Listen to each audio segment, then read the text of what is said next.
Good morning, everyone. I'm just getting organized so that I can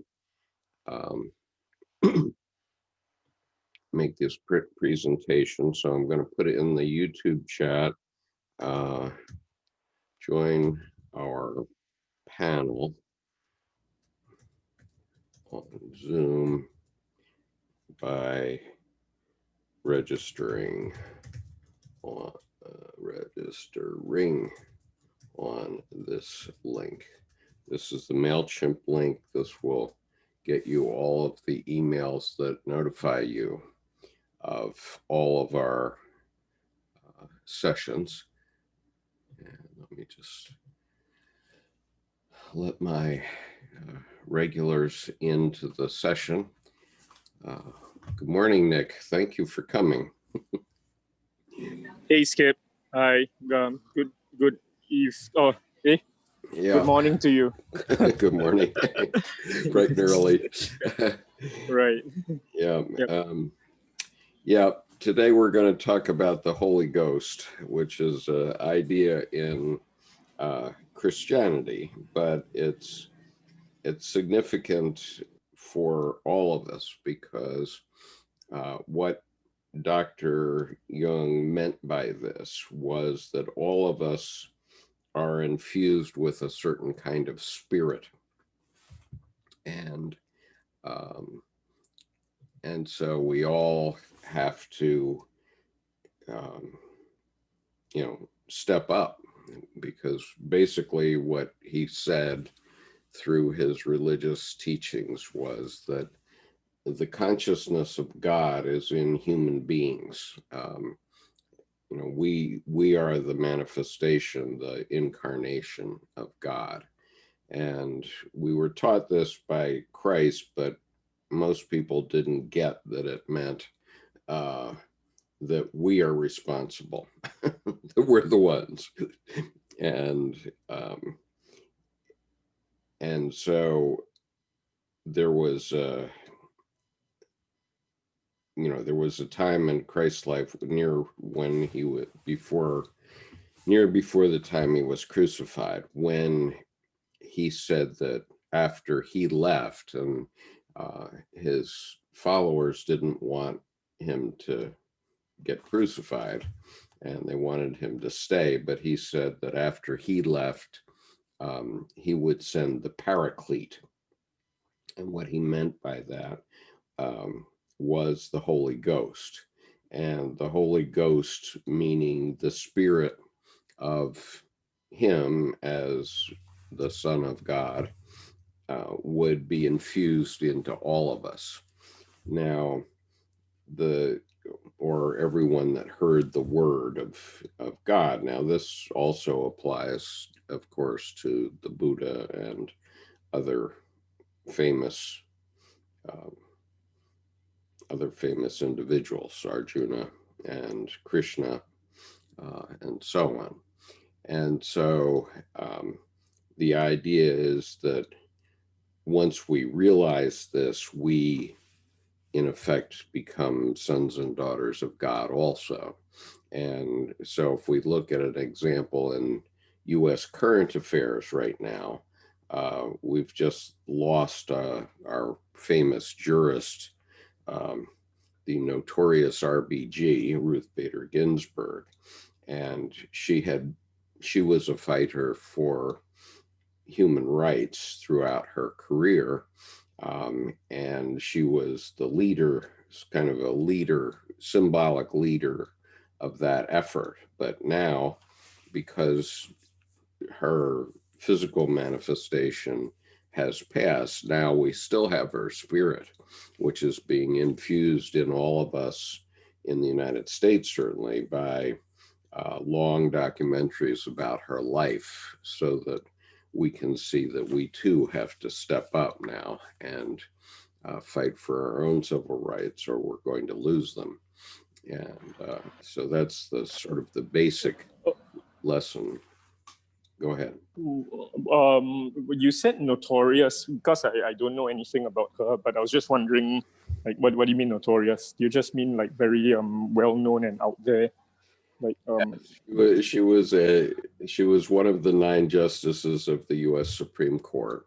She was the second woman ever appointed, and wow, okay. okay, and she was extremely outspoken, and you know, she said, we have to get the men to take their, speaking of women, she said, we have to get the men to take their feet off our necks. That's, okay, that's I can understand Notor. Wow, that's an image. Right. And so she created this symbolic self, and so now that she's gone, I mean, and she did this for 25 years. She was on the court for over 25 years. And so even when she was in the dissent, when she was still overruled by the majority, she left very, very scathing dissenting opinions in the records of the court, which others can now look at and be infused by her spirit once again. And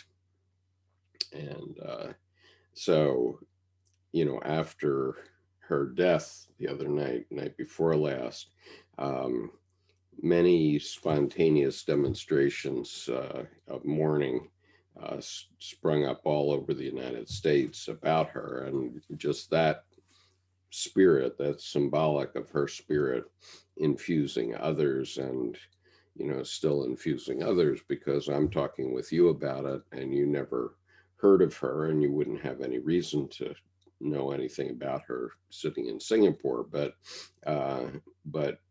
for us, she was a symbol of our human rights. And so Isn't like you said 9 Supreme Court justices, right? right. Won't this affect like the upcoming election or something? Will it? I mean, Of course it will. Yes, it will. And nobody knows quite how, because you know, some people think it will infuse the left with spirit, and some people think it will infuse the right with spirit. So it may be a wash in terms of the current election. We don't know.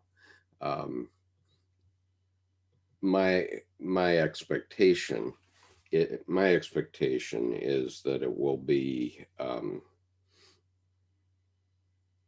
more for the left, that it will wake everybody up to say, well, now Ruth Bader Ginsburg isn't there in the court to protect our rights, and so we have to step up. And so I think a lot of people on the left will be really infused with vigor on that. And meanwhile, the right really wants Trump to appoint somebody who's very against the things that Ruth Bader Ginsburg stood for. So it could infuse both sides, and we just don't know what the implications will be.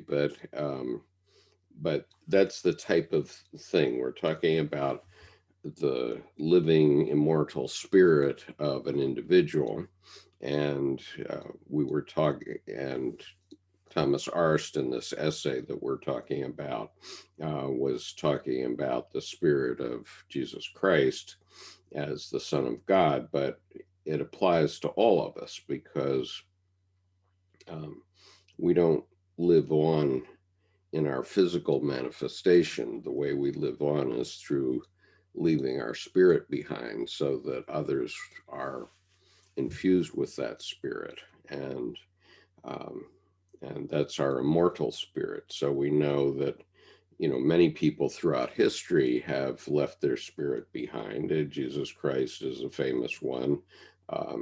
Siddhartha Gautama, the Buddha, left his spirit behind very definitely, and we have 84,000 of his teachings, only 5% of which have been translated into English at this point. Debbie, my wife, used to work in in an organization called 84,000, whose task it was to translate the teachings of the Buddha into English. And so she was fundraising for them. And it's a huge project because only 5% of Buddhist teachings have been translated. But as they are, his spirit infuses people around the world more and more, of course. And so it's been infusing people in the US for, well, at least 60 or 70 years, since the time of D.T. Suzuki publishing his book about Zen, the one that Dr. Jung left a forward to D.T. Suzuki's book. And then there was the other one was the Tibetan Book of the Dead, which I think it was W.T. Vant or something like that, who translated the Tibetan Book of the Dead and into German, and Dr. Jung was asked to write a foreword for that as well. And so we have that. And one Christmas I gave Debbie, my wife, who's a profound Buddhist, I gave her a first edition of that book, which was published in 1928. So Dr. Jung's spirit, Wundt's spirit, and the spirit of all those who wrote down the teachings of the Tibetan Book of the Dead or the Bhagavad-Gita or all those people is still alive and working its way through us as conscious human beings even today. I have a comment on the YouTube channel, our individual spirits continue in the collective unconscious. Quite right. And so even if you aren't remembered by name, you are remembered in terms of what your influence was on the collective of the human species. And so, I can easily point to my mother as a big influence on me. And she was sort of a force of nature that infused into me her message to me every morning before I left for school was go out and set that old world on fire.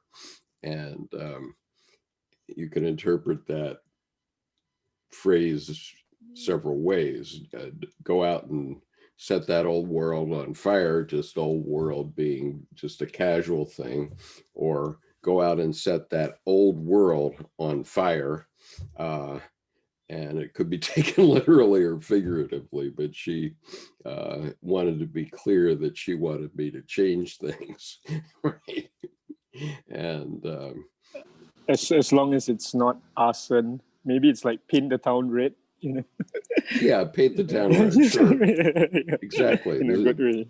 Yeah, in a good way. That's the basic idea. So I'm going to go on with my reading and discussion of this essay, and this is the 12th session of this. So if you've missed the first 11, you need to go back on the YouTube channel if you have it available to you and listen to the earlier sessions. But I'm reading from Jung's Red Book for Our Time, Searching for Soul Under Postmodern Conditions, edited by Mary Stein and Thomas Arzt, Volume 1. There are 4 volumes of this series right now, about 70 essays by Jungian analysts mostly, on Dr. Jung's Red Book, the Red Book. And so the very first of these essays is by Thomas Arzt himself, who sadly died last Easter Sunday on the 12th of April. But he wrote a profound essay, and it's that essay that I'm taking apart step by step. And I'm mainly aiming this at people who have English as a second language.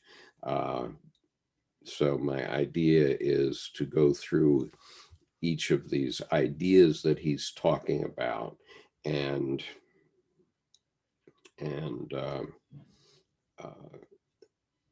unpack them, let's say, so that the ideas themselves can be understood and not just the words translated into another language.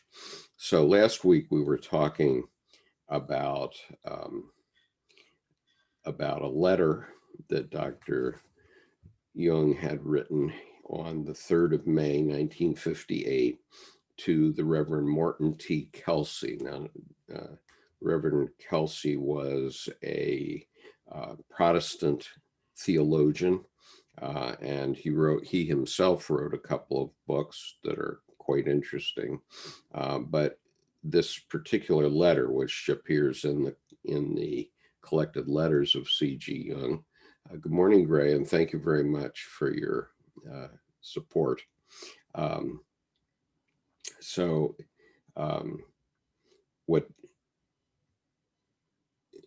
here's what Dr. Jung said in his letter, which is found in volume 2 of the collected letters of C.G. Jung.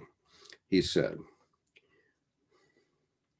first of all, he said that he was talking about the Incarnatio Continua, which is the continuing incarnation of God.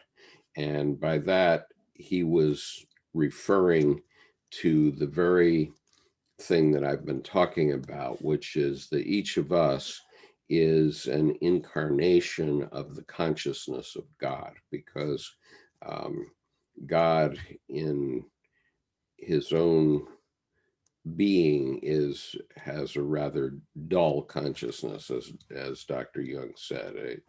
He pointed out that the evolution of creatures in Africa took hundreds of millions of years, and all they did was just beget and devour for those hundreds of millions of years until they developed, and finally that development led to us and to our consciousness and our ability to self-reflect. But until then, it was just, herds of creatures going across the plains of Africa, just living and dying and moving on. And so what we can say, fortunately for all of us, is that all of our ancestors, every one of us, all of our ancestors are the result of millions of generations of creatures, all of which did two things successfully. They survived until they reproduced. And ultimately, we emerged and our consciousness emerged. And so that's where we are now. And so he's talking about this continuing incarnation of God, which was a very slow process at first, but now we can reflect upon it. So that's what Incarnatio Continua means. And so he says, thereby the Incarnatio Continua, the continuing incarnation of the Holy Spirit in mortal man, becomes the signature of a new spirituality in the coming age. Quote, we are still looking back on the Pentecostal events in a dazed way, instead of looking forward to the goal the Spirit is leading us to. Therefore, mankind is wholly unprepared for the things to come. Man is compelled by divine forces to go forward to increasing consciousness and cognition, developing further and further away from his religious background because he does not understand it anymore.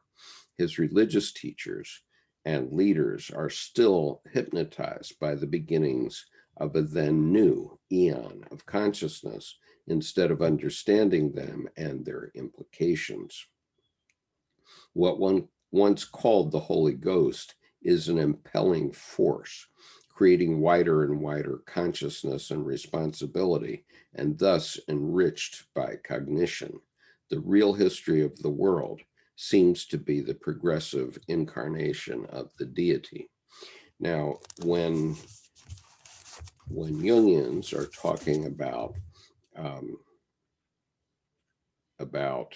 the incarnation of the deity and the sacred and the divine world, what they are referring to is the unconscious, the fact that there are forces in the world, in the universe, which we do not understand.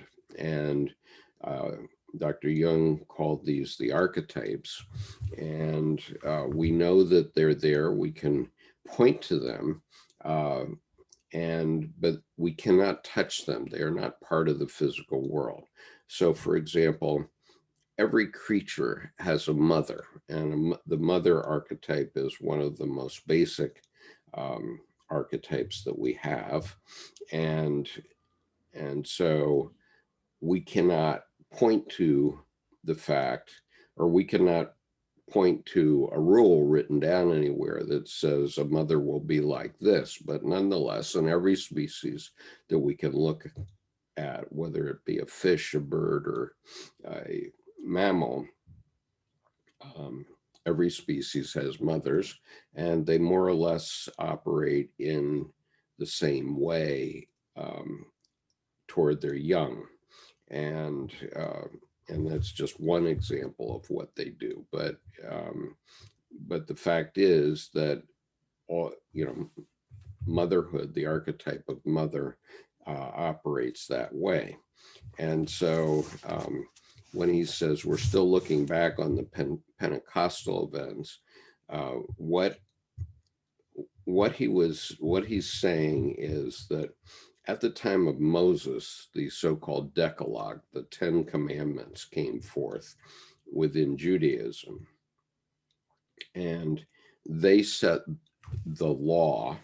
And so Jungians divide these phases of human history into 3 phases.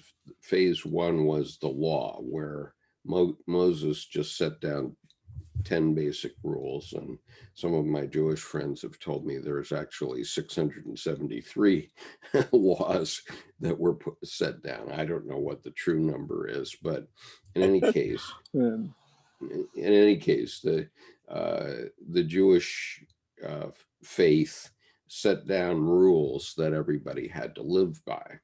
And the problem with setting down rules is that they pinch some. It's like different sizes of shoes. Some rules work in some circumstances and some rules don't. That thou shalt not kill is a great rule, but oh, by the way, we all live on the lives of other creatures, be they vegetable or animal. All life lives on other life, which is an idea that comes out of Buddhism. So, if you absolutely are going to follow the rule, thou shalt not kill, then you can't go to the grocery store anymore, because everything at the grocery store was once alive. Otherwise, you couldn't eat it. And so anyway, the rules, the law, as was set down in the first age, was had its limitations, because then you have to make all sorts of exceptions. So the second age is the age of Christ, the age of belief, and the age of believing that God is all good. And that was the age for the last 2,000 years, let's say, in astrological time. And the problem with that is that that God isn't all good. God has a dark side, and God allows bad things to happen to good people. And so in the 20th century, We had something like 280 million deaths due to violence, due to the world wars and so on. And so this all good God wasn't being all good to all people. And we see that right now with the coronavirus spreading around the world, where people who we thought were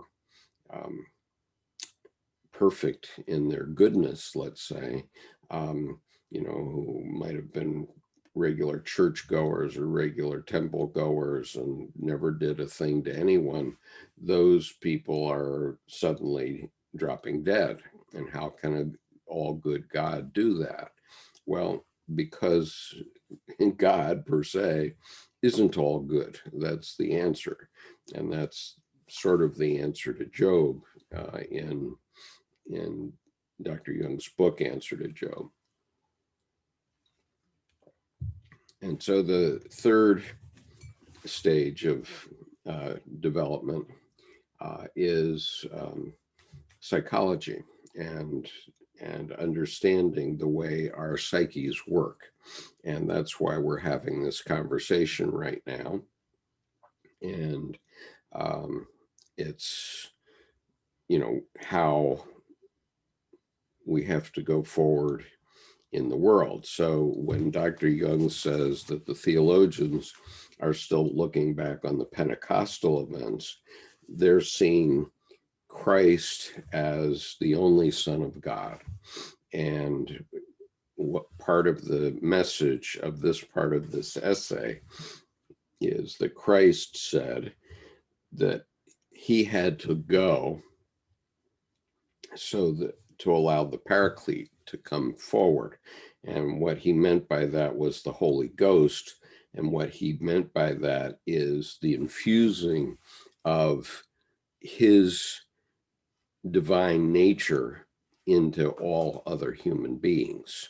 And unfortunately, what happened in the Catholic Church and later in the Protestant Church was that they basically swept the idea of the Paraclete under the rug because they wanted to stay as intermediaries between humans and God.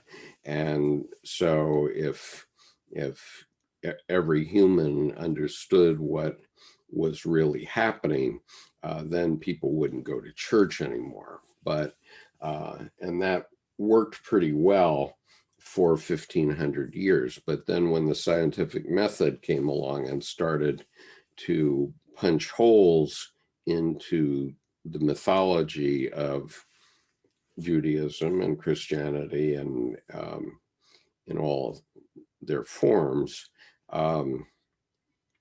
then people started to lose their faith.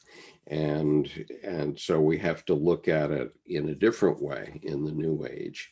And that different way, as Dr. Jung is pointing out, is Christ's teaching that the Paraclete would come, the Paraclete being the Spirit of God in man, the the incarnatio continua, the continuing incarnation of God in all of us. And obviously there's some issues with that, but I'll get into that in a moment. So, so what Dr. Jung is saying in this letter to Martin Kelsey is, you theologians, you Protestant and Catholic theologians are still pointing back to Christ. And that was a new age of understanding, an age of belief that started 2,000 years ago. But we're entering into a new age, and humans, because of astrology, humans tend to believe in these astrological ages. At least in the West, we believe in them.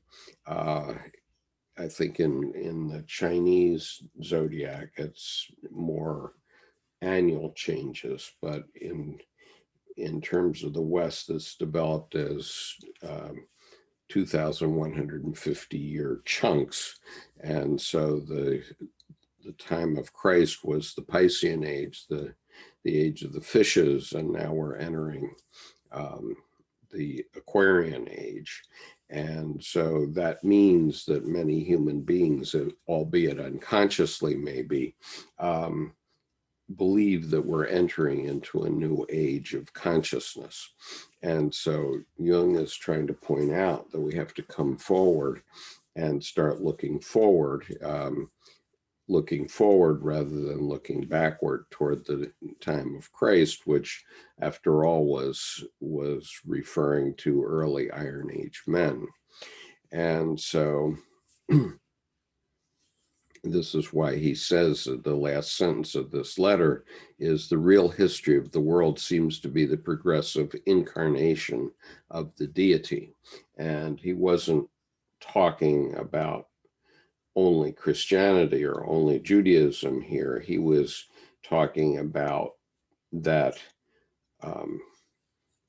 that invisible something that we can point to, and which we know definitely exists, like the archetypes, but we haven't understood it, and it can never be absolutely proven in the physical world because it's in the psychological world, it's in the psyche. Okay, so now I'm going to continue on with this essay. So that's what we were talking about at the end of last week. And so this is a section of this essay. It's entitled "The Age of the Holy Ghost," quote unquote.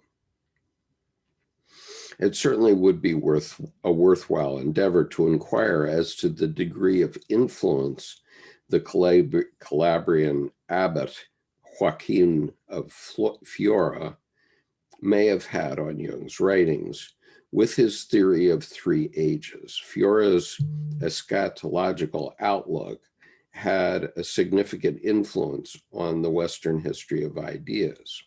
And so Fiora lived in, I think, the 13th century, and he set some ideas out that's got a lot of other people thinking. So here's what Jung said.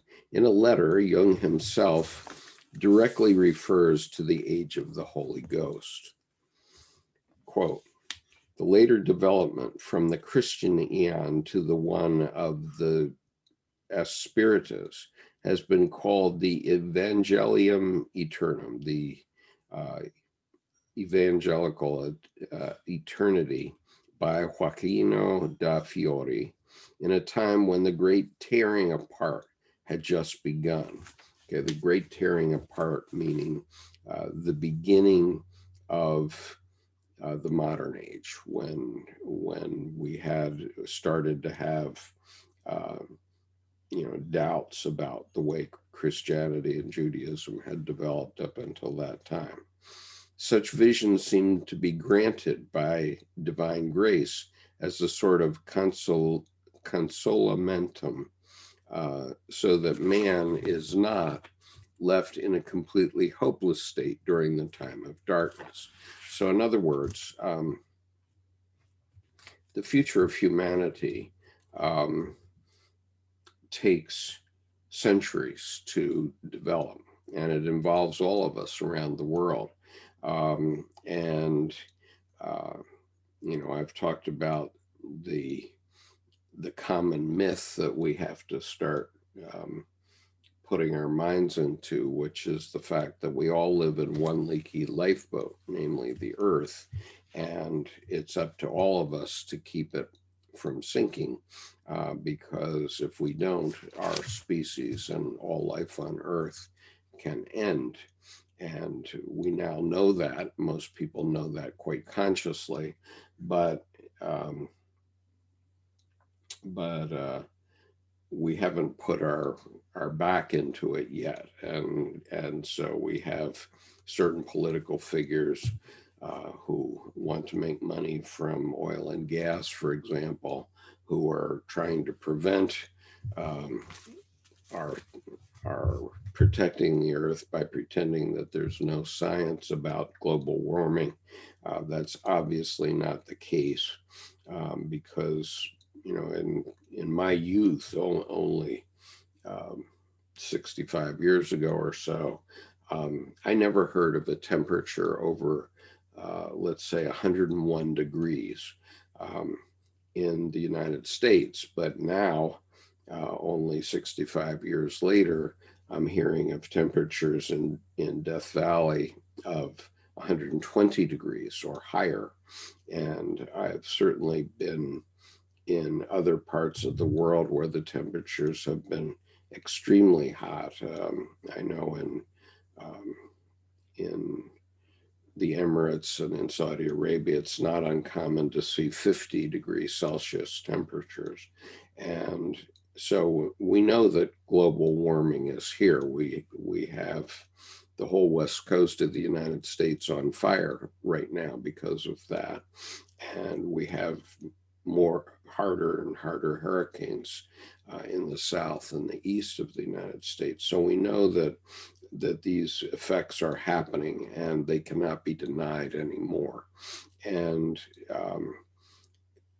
so we've seen things like on the Weather Channel, they were never allowed to speak the words climate change. They alluded to it in many ways. The meteorologists know it was there, but their very wealthy sponsors said, you can't use these words. You can't use climate change because people will get the idea that there's climate change.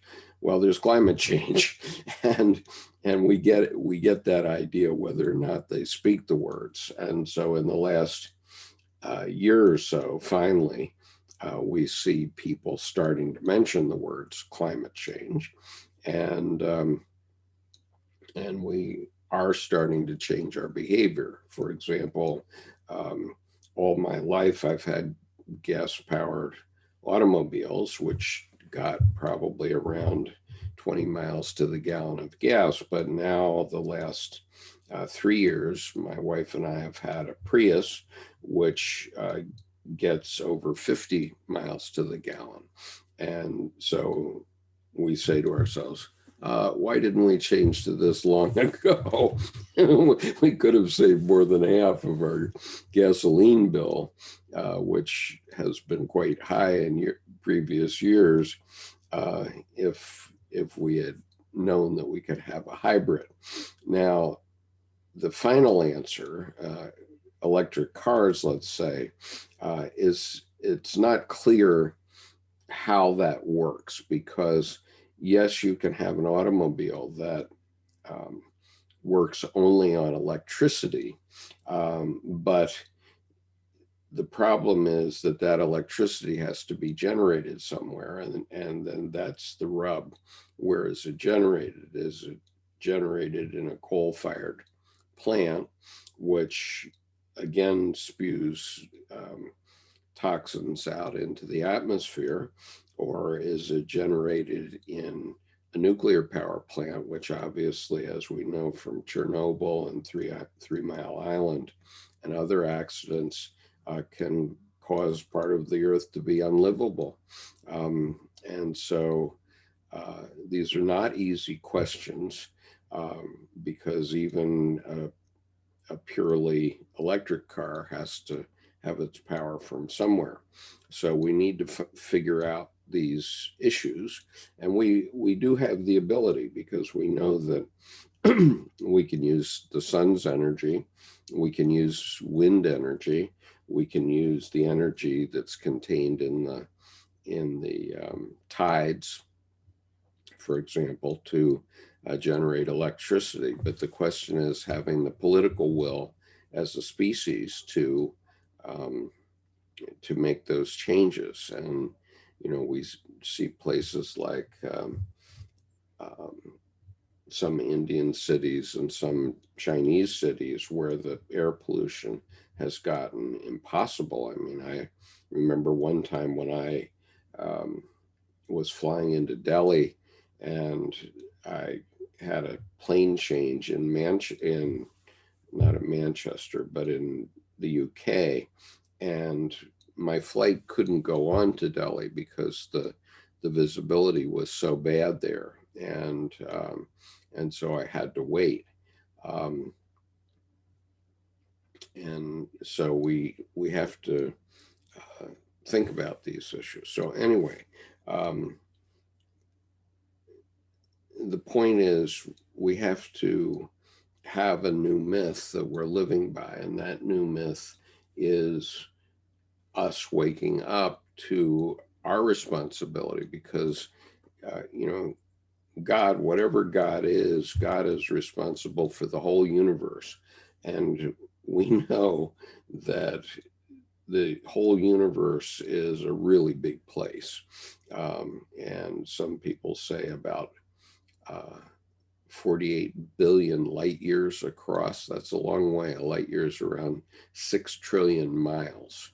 And, um, and so that's quite a long way. And, and so we're really in this quarantine world where um, you know, we can't reach out to any other planet, and chances are they can't reach out to us either if there are others living. And so here, um, what Dr. Jung is talking about by the consolamentum, the consolation, is that here Joaquin de Fiori, living 700 years ago, could have a vision of the future that would be a better place. And all of us can have such a vision. So even though, you know, I'm about to turn 74 years old, so the likelihood that we're going to solve global warming in my lifetime is very dim. Almost it's impossible to think. But what I do think is that gradually, very soon, human beings are going to realize that we all have to sit down and focus on these problems. And I do believe that, you know, we will turn global warming around, perhaps in a century. It's going to take a long time because there are a lot of knuckleheads out there among our politicians. But nonetheless, there is um, hope. And Dr. Jung was pointing out that even this abbot who lived 700 years ago could have a vision of a hopeful state for humanity even then.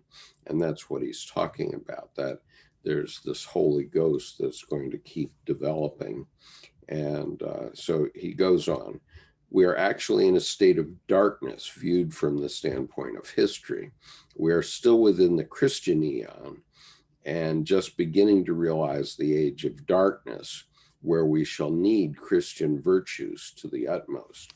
So he's writing in this letter, this is a letter he was writing to Father Victor White. And Father White um, was a leading Catholic theologian.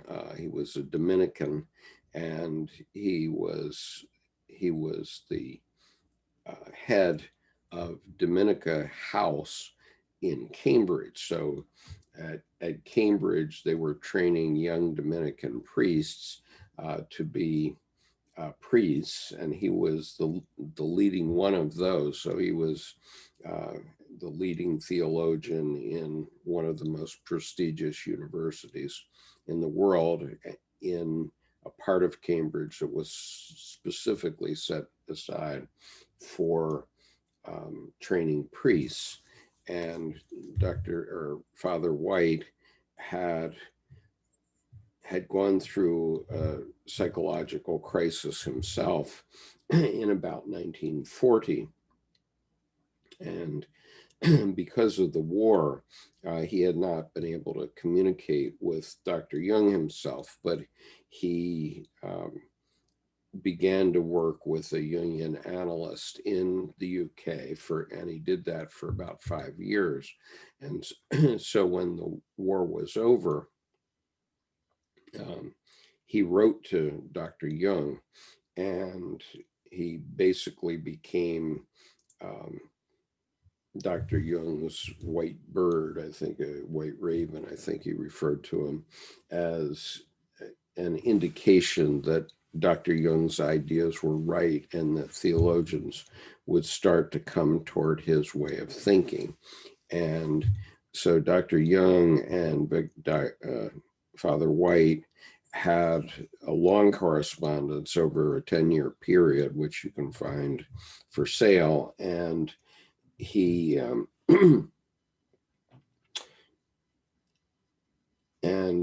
Father White came and visited Dr. Jung at Bollingen at this house that is behind me in my virtual background on several occasions, and they spent long hours together. And so that helps Dr. Jung very much.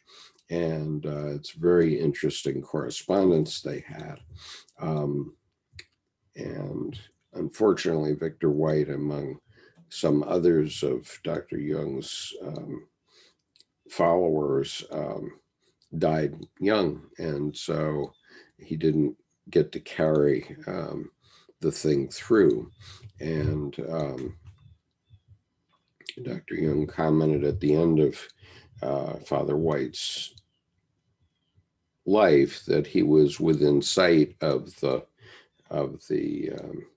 holy city, the New Jerusalem, but he couldn't pass the gate. And what's meant by that is to accept the idea that the kingdom of God is within us. It's not out there, as we now know from the Hubble and other space telescopes.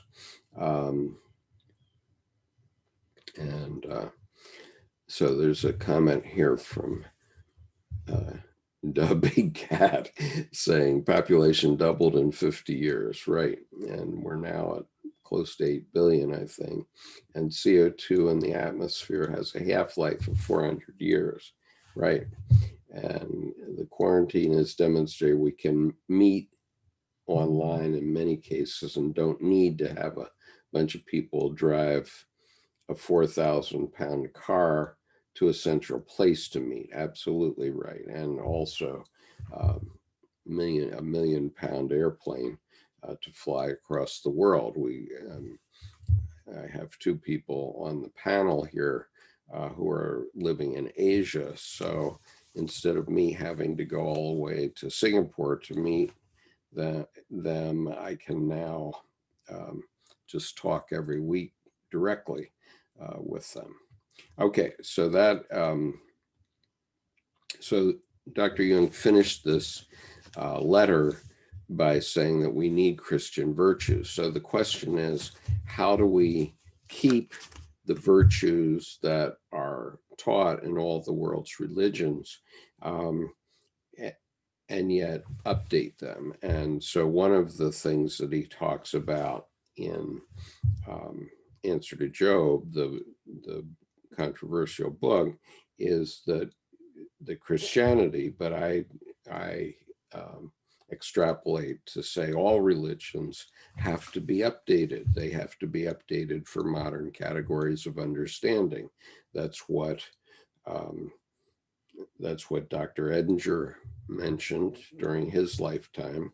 And there's no doubt about that these religions, we cannot throw them out because it's not that they're wrong, they're just taught wrongly. And instead of talking about magical thinking, we need to recalibrate what these religions say. And let me be clear why. We're all born into chaos, and that chaos has become worse and worse. And my symbol for that, I keep it on my desk here, is this red ball.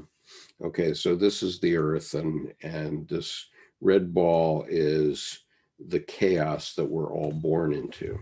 Now, think about the person of the 16th century, only 400 years ago. They were presented in a lifetime only the equivalent of the information that today we get in the Sunday New York Times, one edition. And so life was quite a bit less complex in those days, and we didn't have to do a lot of thinking. But today, with the internet, we all have access to basically all the information in the world, with the exception of some corporate secrets and that sort of thing. And so we have to figure out where we stand in this chaos. This, this is the earth in chaos. So we all are born into, instead of being born into a rather sedate, maybe farm family 400 years ago, now we're born into a world where we have all the information of the world. How do we sort it out and figure out what we should be doing and what our role in the great mosaic of the human spirit is? Because, as Dr. Jung said, we have to understand where the spirit is taking us. And we don't know that yet. And so, and maybe no human being will know that for 1,000,000 years. I don't know. But we each have to make our contribution to that effort. That, may the force be with you. They started to talk about that in the Star Wars series, 40 years ago. And so that force of the spirit is a force that we need to first understand and then develop too. And so so the point is that the religions have always provided a sanctuary, let's say, a place that you could go at least once a week and let the chaos of the world, whatever it was, swirl around outside you, but you could be in this place, whether it was a temple or a church or a cathedral, where you could pull your mind out of it and recollect your ideas. And theologians have been really terrible at explaining that. And what I noticed back in my early 30s, when I was actually serving as a deacon in a Reformed church in Rochester, New York, what I realized is that when I went to church and I didn't understand what they were doing or why they were doing it or what God was, I once asked the pastor about what God was. Could he describe that? And he couldn't. He was hopeless at it. But what I knew was that when I went to church for 1 hour on a Sunday, when I came out of the building, I felt better. And that's because over millennia, the religions have developed rituals which do provide for this recollection and this, meditation, let's say. And, so this is where Eastern religions had an advantage, because they taught that one should meditate. And if you meditate, in Christianity and Judaism, presumably that's prayer, but in Eastern religions, it's meditation. So what it means in the East is, okay, there's chaos there, but if you start to meditate, you can take it out of yourself. Now I can hold it. I can hold that chaos in a ball, and I can just look at it and say, okay, that chaos is there, but here I am meditating. And that was a way to take oneself out of the chaos and just recollect your mind. And at the same time, the religions developed all these virtues that people had, things like marriage. We have marriage all over the world. And, obviously in our ancestors before human beings, those creatures are not, mostly are not monogamous. Some are. Some bird species are monogamous. For example, swans are, osprey are monogamous, but most creatures are not monogamous, including our ancestors. And all you have to do is go and see a great ape exhibit in your local zoo, and you'll see precisely what I mean. Um, and and so one of the virtues that developed was the idea that, well, okay, we'll only allow one man and one woman to be together and commit for a lifetime. And so that's not a physical requirement as it would be in the osprey, where it developed naturally, but it's a requirement of our species. And once the idea started to go around, it became archetypal, so that in every society in the world, regardless of our religions, there are there are wedding ceremonies, and the idea of monogamy is quite broadly based. And even in Islam is often criticized for allowing more than one wife, but these days that's limited to 4, and there are certain requirements of that. There's a reason why it developed, which was that in earlier centuries, so many men were going out and getting killed in the various wars that were going on, that there had to be a way to support the women and the children that were left behind. And so if somebody had enough money, they could provide support for women other than their primary spouse. And so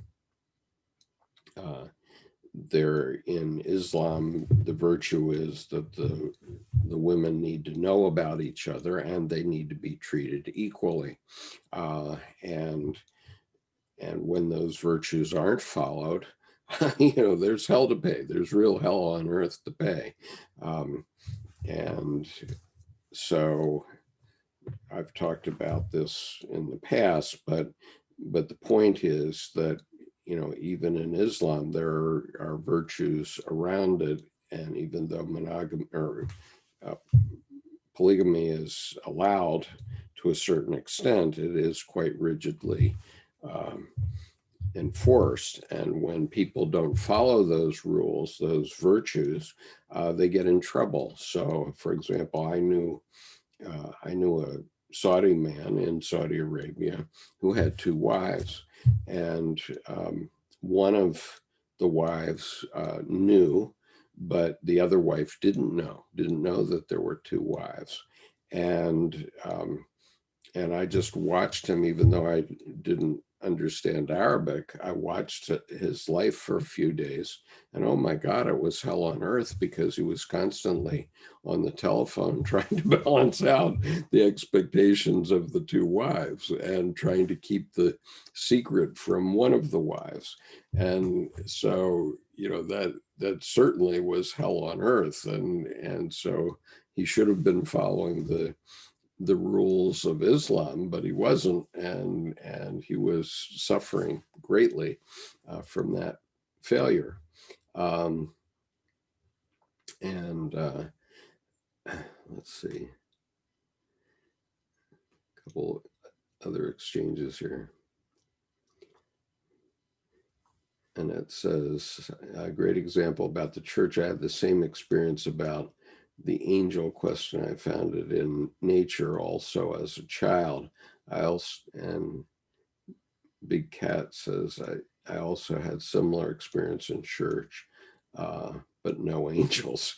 Okay, so we can all have experience, but the point is that the church always provided this way of pulling away from the chaos and just saying, okay, where am I? And so here in the US right now, we have lots of chaos going on about our election 2020. And we can get ourselves pretty worked up about it because our news channels are going at it 7 by 24 by 365 and on about this and that is happening. And it can get people pretty worked up. But my point is that we can just turn off the TV and then we can say, oh, wait a minute, I'm not threatened. There's nothing threatening me. I go to the grocery store and there are other Americans who are of every religion and every race and every nation. There are Haitian Americans and Arab Americans and Korean Americans, and you name it, they're all there. And oh, by the way, we get along and there's no real problem. We go to the grocery store, we shop for our food. Nobody's carrying guns around for the most part, unless they're immature guys who want to play with guns.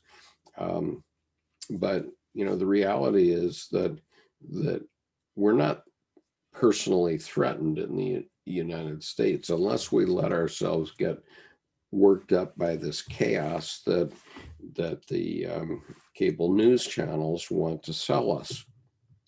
And so our method of dealing with it is very much like the method of dealing with the chaos of life, which can be meditation, it can be prayer, whatever it is. But in the case of this chaos that's going on in our election, just turn off the television and see if the world ends. It doesn't. Okay, it doesn't. We may not be happy about whether somebody wins or loses, but oh, by the way, I'm not threatened. We're not threatened for the most part. I mean, it's not that everybody has an ideal life, and we have to be more conscious about our fellow Americans who don't have a good life. But in terms of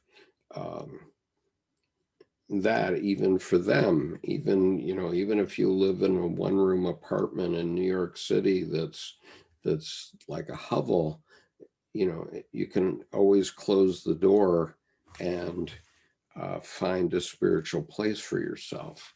And Big Cat says the threats seem to be emerging from unreflective unconscious. Absolutely, that's where it comes from. And our cable news channels are in the business of keeping us worked up, because then we'll watch and want to know what's happening next, and therefore they can sell advertisement. And so that's their commercial motive. But anyway, all right. So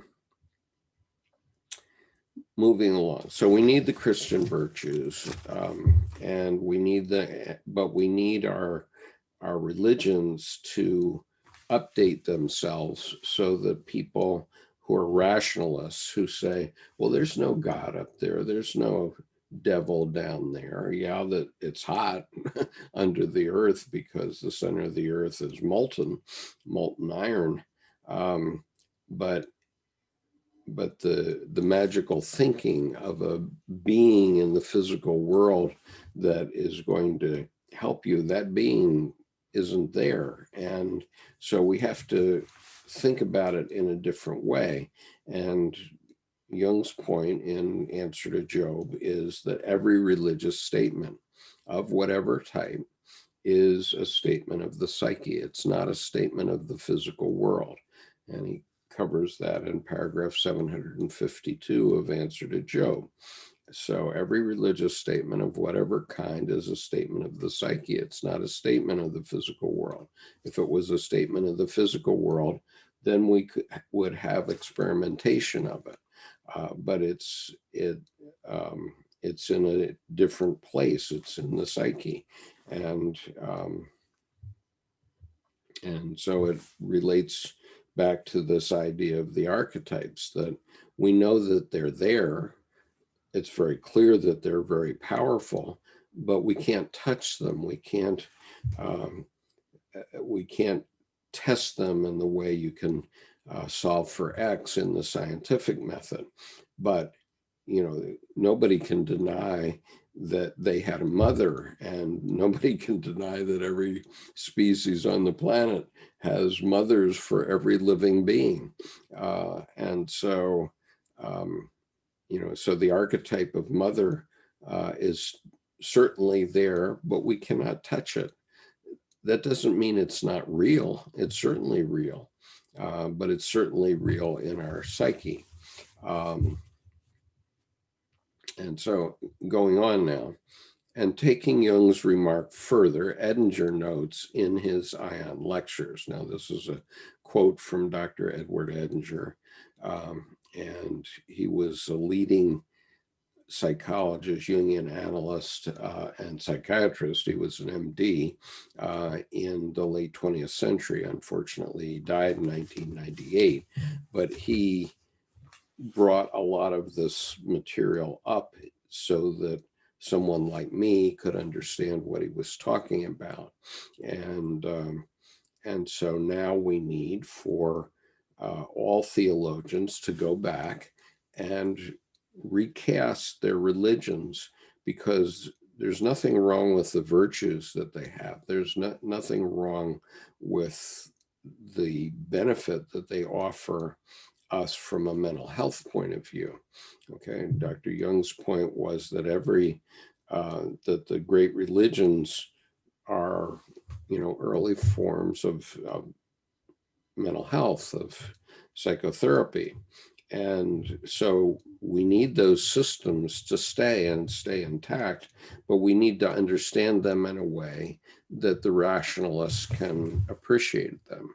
And I'll just put up on the screen here the key quote that from Dr. Jung's work that covers this. I mean, I often point to it, but some people may not have seen it, so I'm going to pull it up one more time. It'll only take a minute, and just to remind everybody what we're talking about. All right, so this was Dr. Jung's statement. He said, theologians and psychologists are in the same business. For thousands of years, the mind of man was worried about the sick soul, perhaps even earlier than it did about the sick body. The propitiation of gods, the perils of the soul and its salvation, these are not yesterday's problems. Religions are naturally evolved, and I added those two words, naturally evolved. But religions are psychotherapeutic systems in the truest sense of the word and on the grandest scale. They express the whole range of the psychic problem in mighty images. They are the avowal and recognition of the soul, and at the same time, the revelation of the soul's nature. And so, and that's found in paragraph 36 of volume 10 of the collected works of C.G. Jung. So the point is that theologians and psychologists are in the same business, and the main issue that we have is, there are many issues related to this, but the religions are still teaching what people need for psychotherapy as if they're driving horses and buggies rather than Maseratis. And so we need for all the religions to update their teachings to modern categories of understanding, and then they will save themselves, because if they keep doing what they're doing, they get what Bishop Barron experiences, which is he's losing 6 Catholics for every one he brings in. And so, you can't just harangue people and make them believe like a human being 2,000 years ago would believe in, or even 500 years ago. Those days are coming to an end very quickly, especially with the advent of the internet, because even people in cul-de-sacs of the United States who are stuck in some fundamentalist community, if they have access to the internet, then they have access to this information. And so things are changing, and they're going to change very rapidly. And it's incumbent upon theologians to make the necessary changes, or they're going to become obsolete.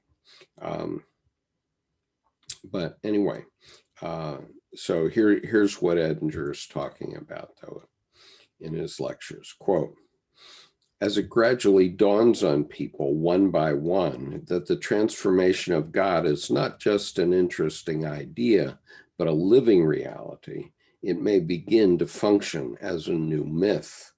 Whoever recognizes this myth as his own personal reality will put his life in the service of this process. Such an individual offers himself as a vessel for the incarnation of deity, and thereby promotes the ongoing transformation of God by giving him human manifestation. Such an individual will experience his life as meaningful and will be an example of Jung's statement, quote, the indwelling of the Holy Ghost, the third divine person, in man brings about the Christification of many. And so I would expand on what Dr. Edinger said to say that, as each of us recognizes that we are a manifestation of the consciousness of God, then we have a responsibility to create the world, enact the world, if you will, participate in the world in that point of view, namely do things that God would see as appropriate, and not do things that God wouldn't see as appropriate. Now, each of us has to decide for ourselves what that is, but ultimately, the incarnation of the deity, which is what Dr. Arzt and Dr. Jung are talking about here, is happening, and the virtues will be seen through. I mean, because in the end, we always decide for good. Okay, if you look at your room, okay, the room that you're in right now, look away from your camera and look around your room. Everything that is there, every single thing that is in your room is something that you decided was good at some point in time, or maybe your parents decided was good. But anyway, it's something that some human being decided that it was good and that it was needed. And so it was acquired. And if you decided that, then you're always deciding for the good, because if you're deciding for the bad, then you would not clean your pots and pans. You'd leave waste all around, and the result would be that you would kill yourself very quickly, if not intentionally, at least inadvertently. And so human beings are always deciding for the good, and we're discarding things that are not appropriate. And so, you know, when we see, for example, the behaviors of gangsters in our societies, we know that that can't go on. We can't have that kind of life, that we have to decide for a better future, not only for ourselves, but for our children and grandchildren and great-grandchildren. And so we're always going to decide for the good as a collective, as a group. It doesn't mean that every individual will be a perfect little God image, but it does mean that that, you know, we're forced to manifest goodness whether we like it or not. I mean, even the gangster doesn't have in his room anything that he didn't think was good. He picked the things that he thought were good. And so for him, those things are good. Now for the collective, maybe they're not so good, and therefore the collective is going to force those gangsterish things out of the system. But as an individual, that even the gangster is deciding for what he sees as good. And so what we are literally manifesting in our lives everywhere is what is good. You know, think about it. When you go to the grocery store or to any place that you purchase any good or service, are you purchasing something that you think is bad? No, never. Okay, not unless you're an idiot. And so, so all we have to do is, you know, be a little bit more conscious of the fact that that's what we're doing. Okay, so now Dr. Jung goes on, or Dr. Arzt goes on in this essay. He says, and he's talking about the individuation process that comes up next. He says, the individuation process in psychological terms resembles the indwelling of the Holy Ghost in the vessel of the individual. Jung did not only inscribe his own myth in his Red Book, but additionally formulated a new narrative, the process of individuation of man and mankind, which could be the special value of Jung's Red Book for our time. And so in seeking to assist a patient in finding a way to her individuation process, and the rediscovery of soul, Jung recommended creating a personal Red Book. Now, before I get into that, I just want to observe another thing, which is the world's religions provide us with an articulation of how we will rightly live. That's the virtues. But a lot of people have fallen away from religions. And so what I'm offering on Monday evenings, which some of you may be aware of at 8 p.m. every Monday, is I'm talking about the archetypes that are in the tarot, because the tarot, the cards of the tarot, and I'm not talking about divination here, that's a different topic. I'm talking about what the tarot is, which is basically a book of this divine sphere, this sphere that we cannot touch, but is nonetheless true. And so the cards of the tarot each carry with them much learning from the human species over thousands of years. And it finally manifested. I mean, people differ on when the tarot began. the cards per se, the first deck that we can point to is the Marseille deck, which is from, I think, the 15th century. But those ideas were carried along in other ways throughout history. So there are some people who say that these ideas date back 2,000 years, but actually they date back far, far longer than that. So the ideas of mother, for example,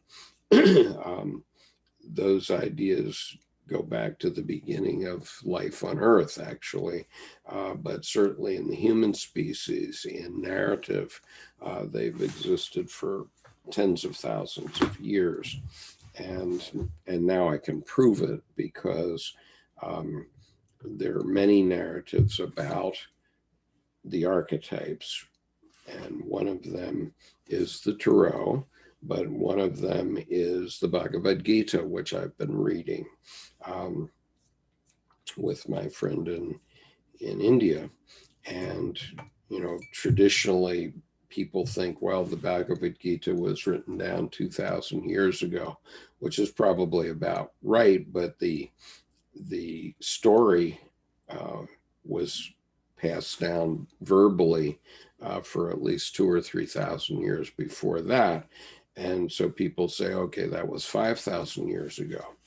But what I came to realize is that that story of the Bhagavad Gita is very much like the old Cherokee legend. And the Cherokee legend was that a grandfather goes out fishing with his grandson, and he tells the grandson, 2 wolves live in my body, and one is good and one is evil, and they're fighting all the time. And he describes the virtues, the 7 deadly sins and the virtues, whatever, to describe these 2 wolves. And basically that's the same story that exists in the Bhagavad Gita between the Pandavas and the Kauravas. And so the grandson asks, well, which wolf wins in the fight? And the grandfather's answer is the one you feed. And so if you feed greed, that greed is going to overwhelm you.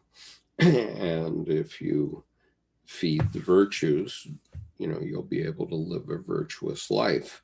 And so, but my point is that the Bering Land Bridge disappeared 11,700 years ago. So that story, that narrative, was in the human species more than 11,700 years ago. And so far back, far before even the Bhagavad Gita was written down, and even Indian philosophy was started to write down. And so, the big cat says the Bhagavad Gita is a spiritual diamond. Well, it certainly is that. And that's why I've read it on this YouTube channel, because it clearly tells us the way of living.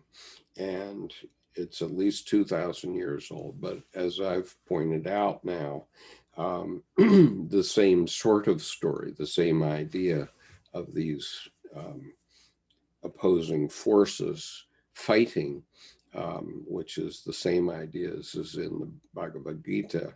It's well, my fellow reader says it's the archetype of the humble warrior.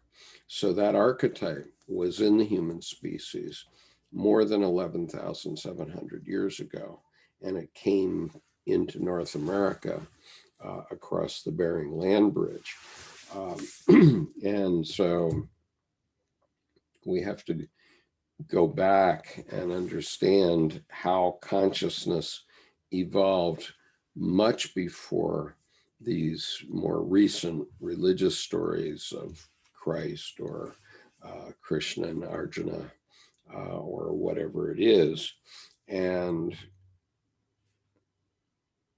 once people realize that, then we're all going to change, because we have, everybody that's listening to this has to acknowledge that you don't have anything in your room that you don't think is good, because if you didn't think it was good, you're going to get rid of it.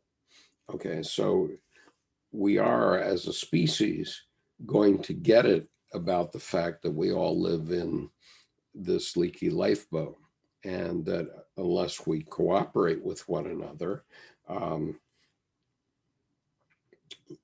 our lifeboat is going to sink. If not for us, it's certainly going to sink for our progeny. So we have to think about that. Okay, so Edinger's point here is that as the penny drops, as we start to realize these things, then it's going to change the way we all live our lives, because this too is archetypal. And so once an archetypal event happens or gets presented more and more broadly, and I'm not saying I'm the originator of this, I'm only carrying on what Dr. Jung and Dr. Edinger and Dr. Arzt were talking about. But obviously, I agree and think this essay is profound. And so as more and more of us say, yeah, that's right, then more and more of us will get it. And so our species itself will change. So the individuation process, then, if we look at the tarot deck as an example, the minor arcana represent the four functions in Jungian psychology. The coins represent sensation. The wands represent intuition and natural ideas. The swords represent discernment and being able to divide things up. And the cups represent emotion and our feeling function. And we actually need all of those. Now, there was a time when I thought, oh, we all need to climb up to the king-queen level in one of the four suits, but that's actually not correct. What individuation is about is finally reaching the top of all of them, because and we have a tendency, if you think of the Myers-Briggs type indicator, we have a tendency to have a superior function, whatever that is. And so we probably can easily get to the top of that function, but unless we can get to the top of all four functions, we're not going to be fully individuated. And so that's the point, that we all need to figure out what we need to get to the top. Now, I'll just give one example.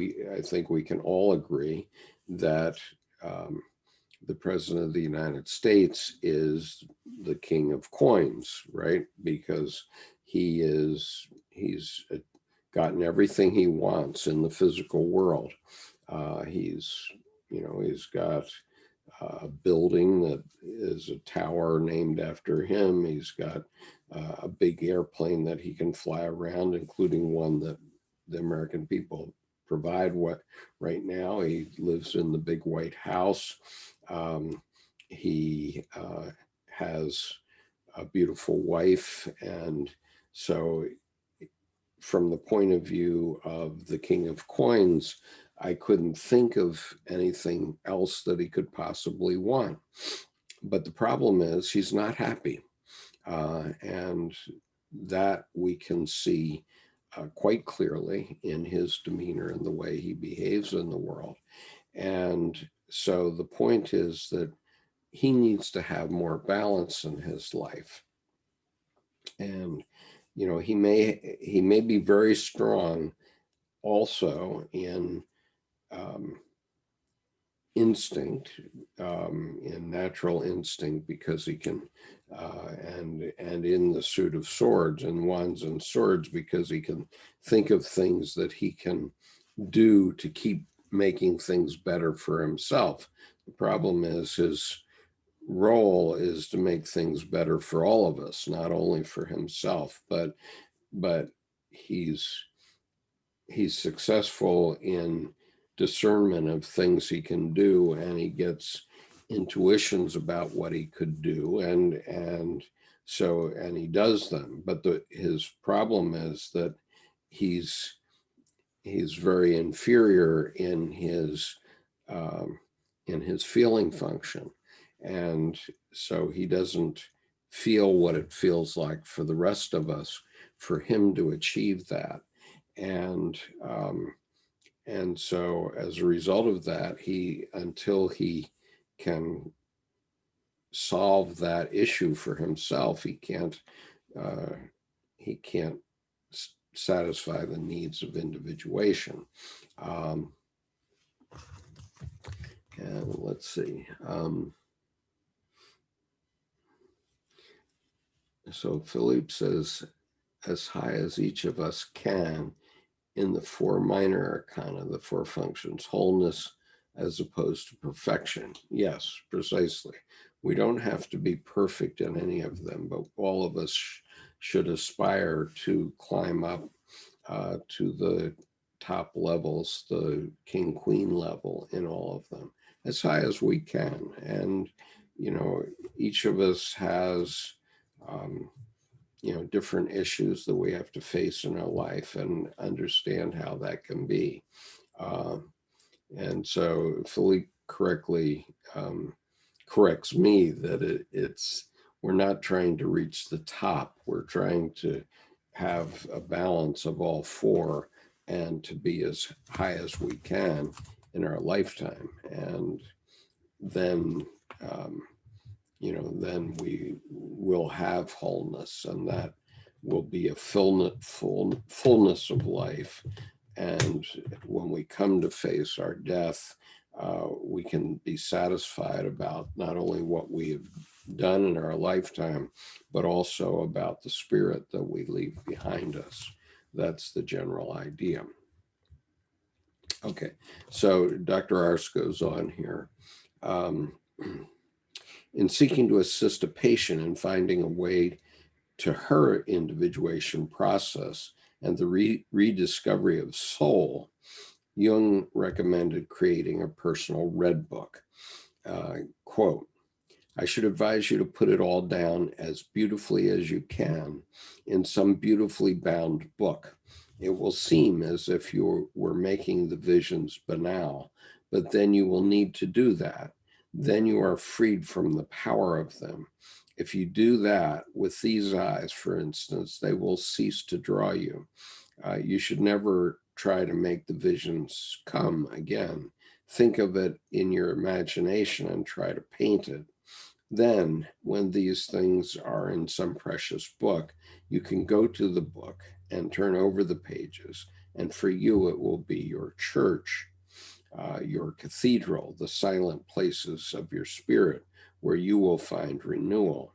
If anyone tells you that is morbid or neurotic and you listen to them, then you will lose your soul, for in that book is your soul. Okay, so this points to a very significant point that's made in Jungian psychology, which is that all of us need a creative activity because, and it doesn't matter what it is. I mean, it can be painting, it can be sculpture, it can be dance, it can be woodworking, it can be educating young men to play football well. That's a creative activity. It can be, being the best mechanic that you can be.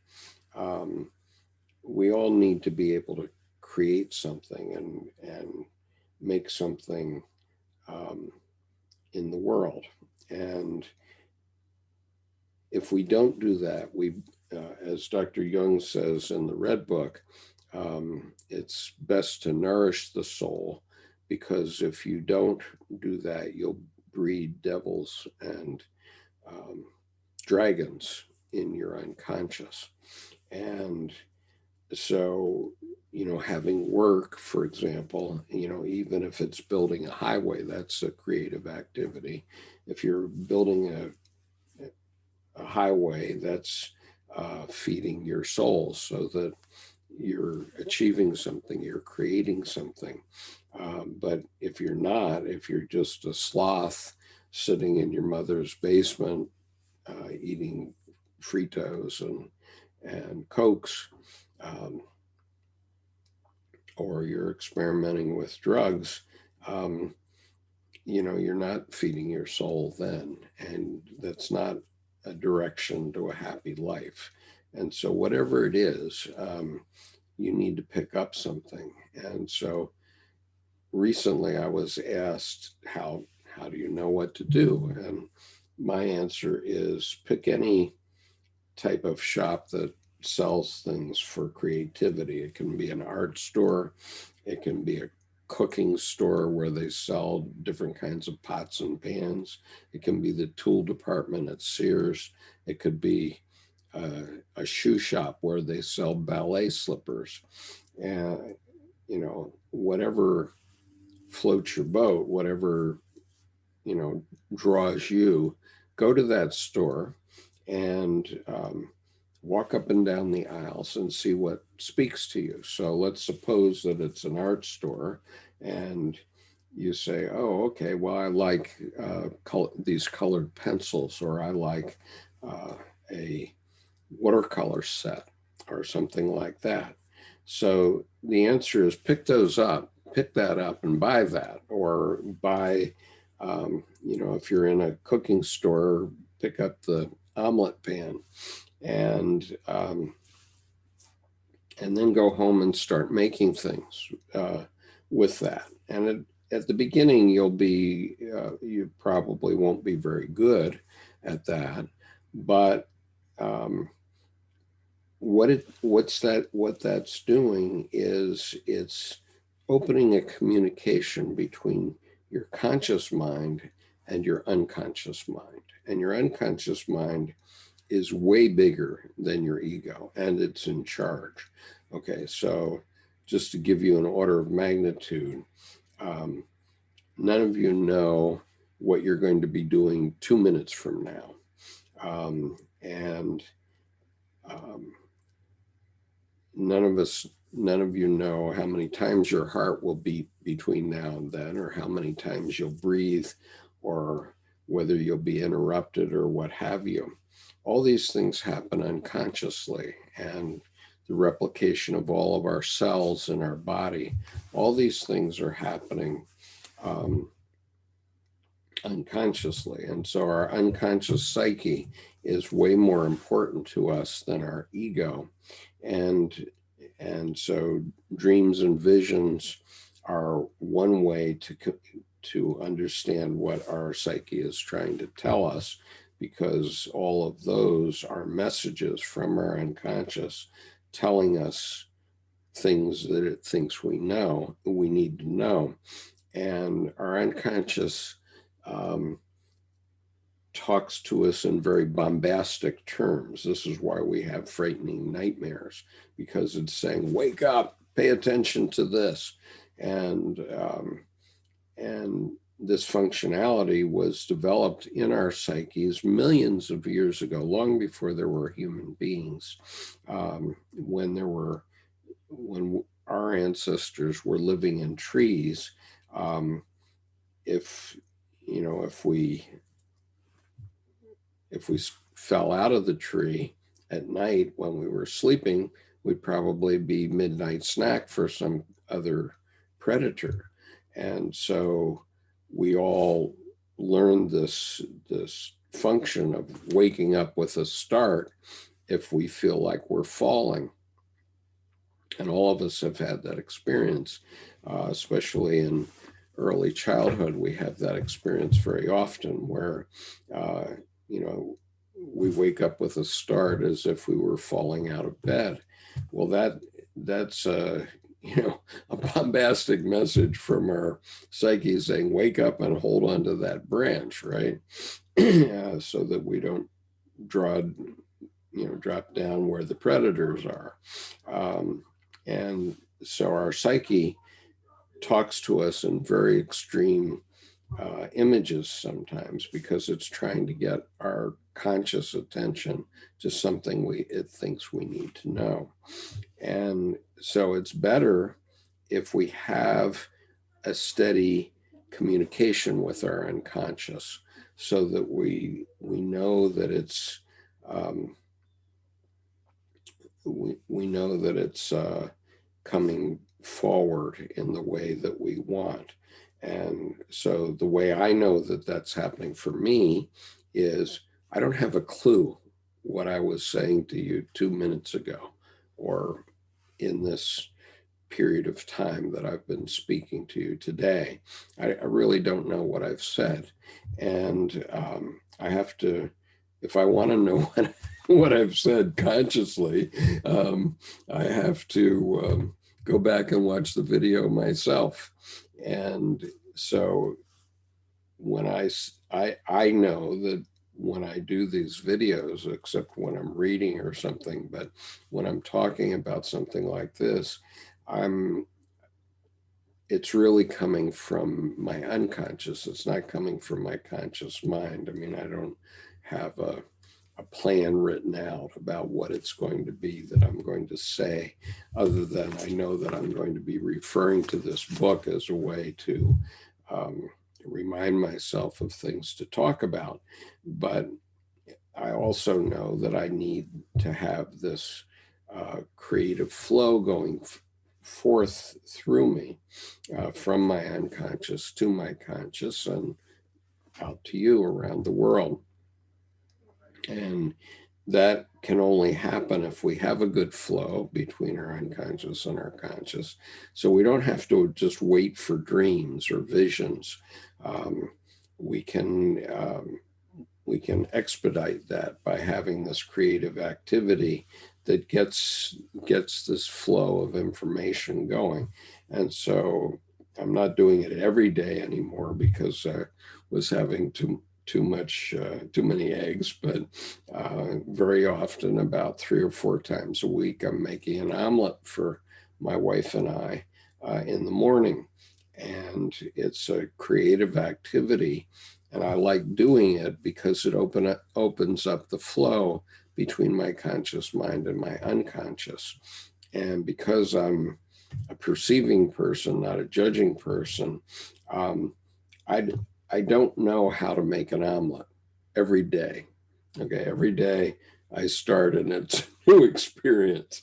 Whereas a judging person or somebody that has lists and things would have a list and they would have a procedure set, write down very specifically, do this, do this, do this, do this.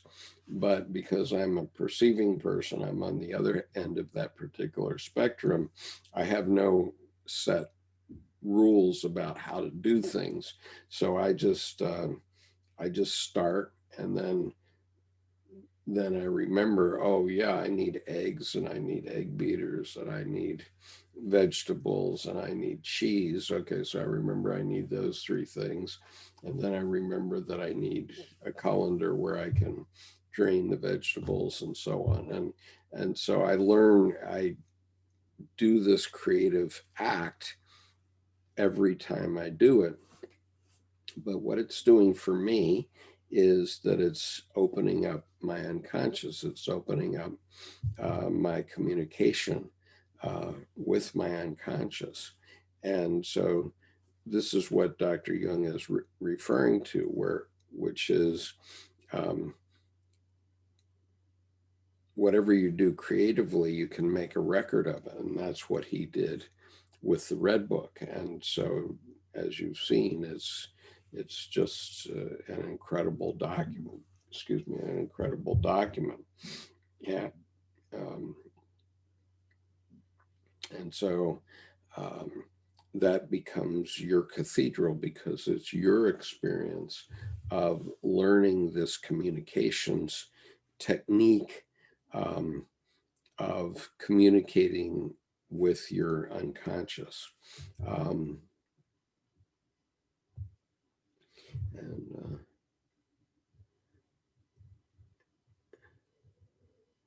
And because what if nothing speaks to you anymore? Well, something will speak to you if you give it a chance, is what I guess.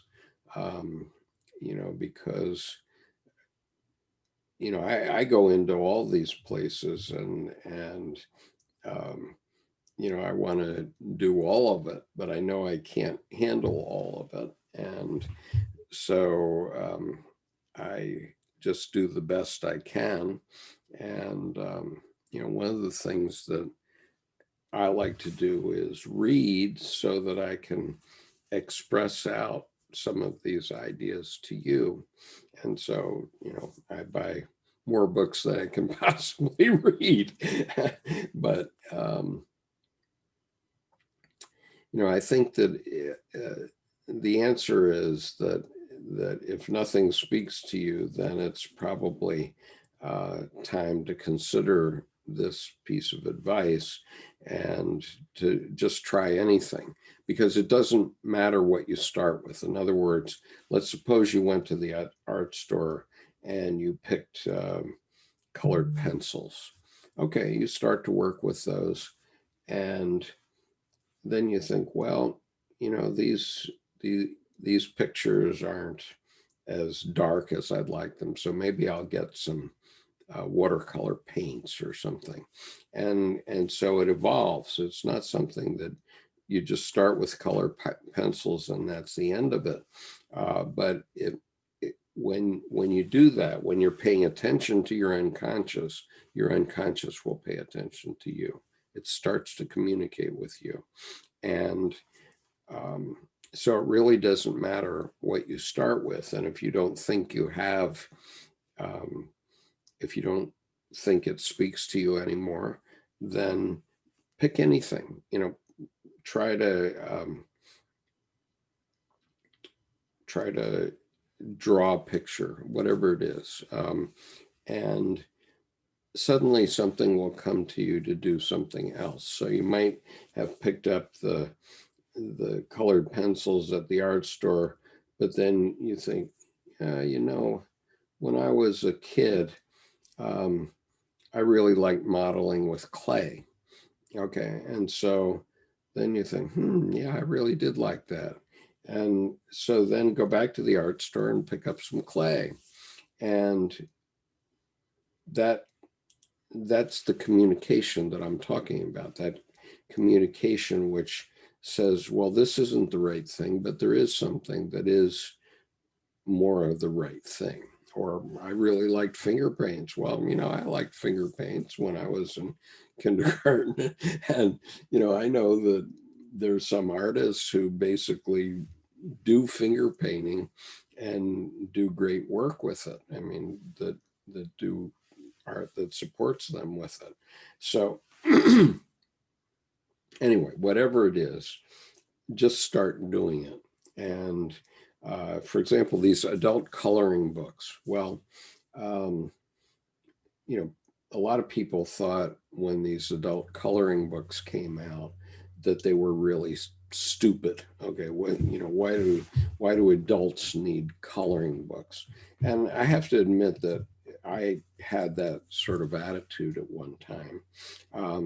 But my wife gave me one of these books one time with mandalas in it. And she gave me a set of colored pencils, 24 colors. And so what I decided to do was I would focus on one space that needed to be colored, and I would just let my hand go back and forth over the colors and just randomly let my finger get drawn down to some color. And whatever that color was, I'd pick that up and put it in that space. And the very first time I did this process for about 1 hour where I just randomly let my finger decide what color would go in a certain space. And suddenly, I started to weep. And I realized that I had made connection with my unconscious, and that this was what the communication that my unconscious wanted. It doesn't mean that that's the end all be all. Since that happened, it's not like I have pulled out that adult coloring book and colored a lot more images, but it suddenly made me realize that that was a connection to my unconscious, and I could do it in that way. And so I never really did it more after that, but I made this connection between creativity and doing something with my hands that would help me think of the next thing to do. And that's what this house behind me is, because Dr. Jung said that was his testimony in stone about the significance of creativity, because he physically built this house with his bare hands. And in most cases, I mean, he did have some help from some stonemasons and so on, but he did a lot of this work himself. He designed it himself. He built it himself. And while he was doing that, and if you look at the amount of art that C.G. Jung put out in his lifetime, it's monumental. It's more than almost any artist, maybe with the exception of Picasso, who did something like 89,000 pieces in his lifetime. But if you look at the amount of art that Jung put out in his lifetime, he was almost constantly doing art. But what he was doing was he was allowing his unconscious to communicate with him, and then it would give him new ideas and new ways of thinking, in addition to doing whatever it was he was doing. So he's doing this stonemasonry on this house behind me, but at the same time, it's opening up this communication between his ego and his self in such a way that he could then write 20 volumes of his collected works. And so, that's what he was doing.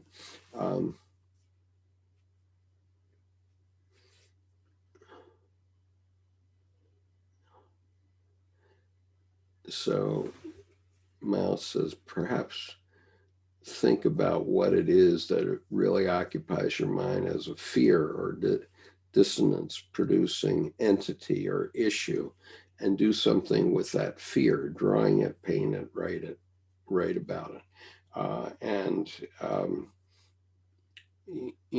I think that that's very therapeutic if you can do something like that.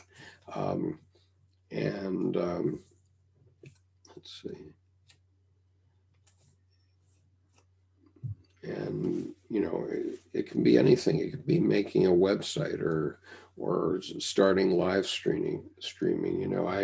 When I started to do this website, I had no idea what I was doing. I really didn't. I just had something that was pushing me, that I wanted to start talking about Jung, and I couldn't find anybody to talk with about it. And my wife kept saying to me, you've got to find some people to talk to you about it, because I'm not going to do that. I'm a Buddhist. and so I just started a meetup, and lo and behold, some people came. And so I just put my cell phone on a tripod and aimed it at myself and started to talk to these people. And one thing led to another. That was 4 years ago. And I had no idea where I was going. I had no idea that this series of books would be coming out or anything else, but I just started. And actually, the first night, nobody appeared because I had put out the meetup and not realized how long it took for it to get actually published on the internet. So I had published it, but I had started it, but it hadn't gotten published yet. And so I showed up at the meeting place and there was nobody there. And so I simply set up my cell phone aimed at myself and started talking. I did have something called Periscope. So I set up Periscope to start receiving what I was doing. And during that session, I had 35 people from around the world check in on Periscope and hear some part of what I was saying at that time. And so that pushed me along, even though I didn't physically have anybody in the room with me, as I don't now.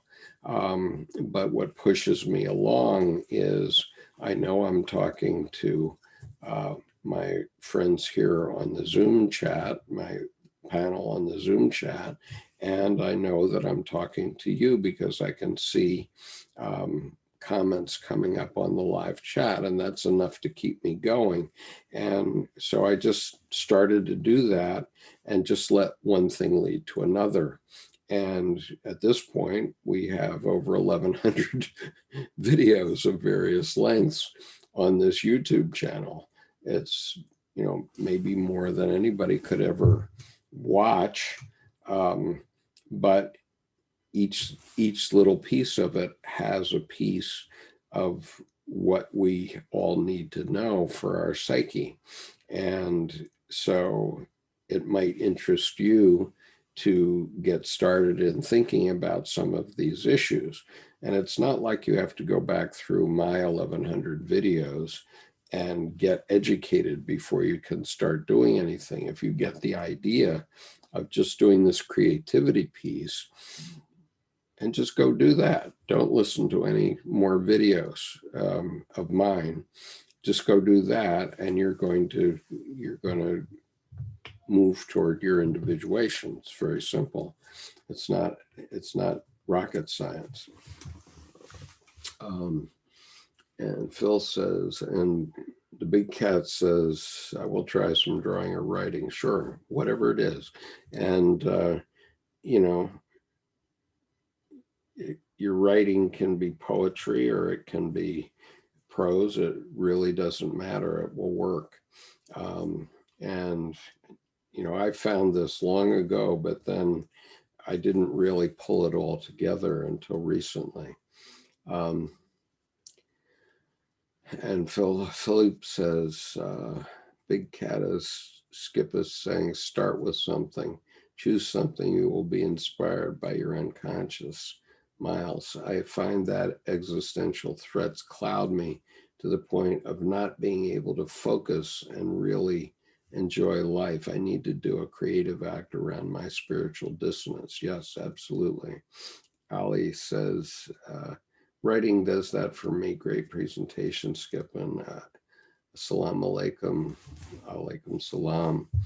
And Annette says, beautiful. I find starting the big problem. Yes, it can unlock us for sure. And Pavel says, hello, kings. Yeah, well, some of us are somewhere along on that continuum. As Philippe says, we don't all have to be kings. We can, find a level that we're satisfied at and do that.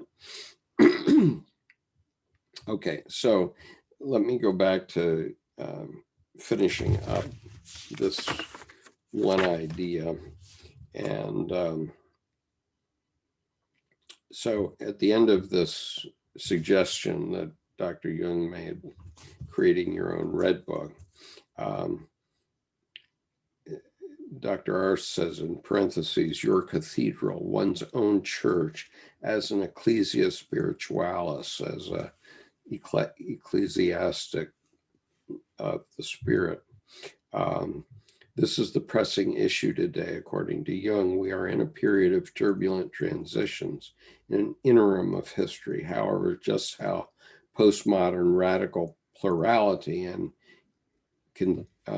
continuing incarnation are entangled with each other remains a mystery. Perhaps this logical contradiction is the sign of a deeper truth, even if it took centuries, as Jung suspected, before the new God image would constitute itself. The new collective myth already is delineated, and the individual consequently called upon to actively contribute to the foundation of a new religion in the form of an invisible church. And then he says, as this is described in a dream and during an ensuing talk of Max Zeller with Jung himself. So I will begin with this next week, but I'll just tell you what is said. So Zeller had a dream, which he spoke to Jung about. And here it is. A temple of vast dimensions was in the process of being built. As far as I could see ahead, behind, right, and left, there were incredible numbers of people building on gigantic pillars. I too was building on a pillar.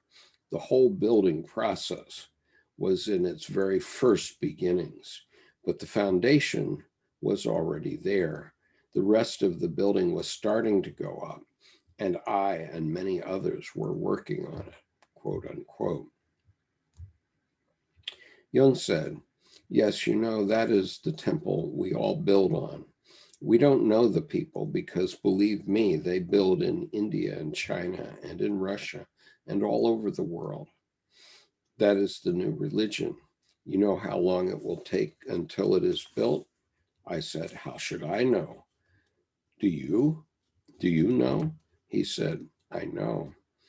I asked, how long will it take? He said, about 600 years. Where do you know this from? I asked. He said, from dreams, from other people's dreams, and from my own. This new religion will come together as far as we can see. Now, I'll stop with the reading at that point because I want to come back to this point in detail next week. But what I would say is that, you know, a new religion doesn't have to look like a church or a temple. It can look like fixing a leaking lifeboat. And fixing that leaking lifeboat is our planet, and our fellow riders in that leaky lifeboat is the rest of humanity.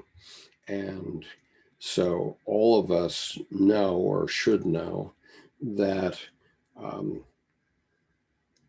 our species is very fragile, that our planet has an atmosphere that's only a breathable atmosphere that's only about 100,000 feet.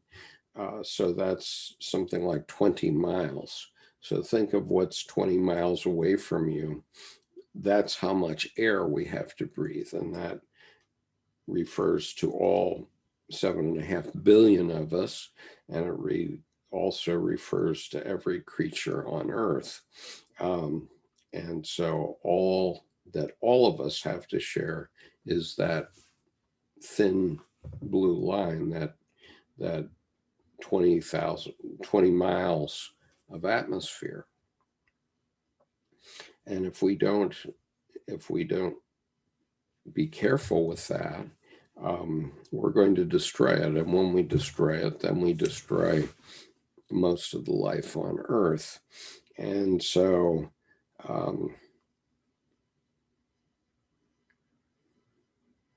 we know that light travels at a certain speed, and so maybe 1 million years from now, some creatures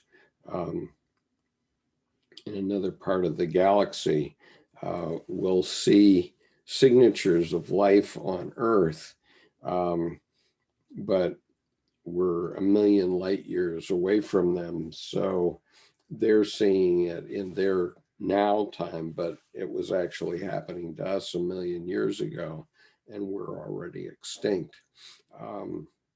That too can happen.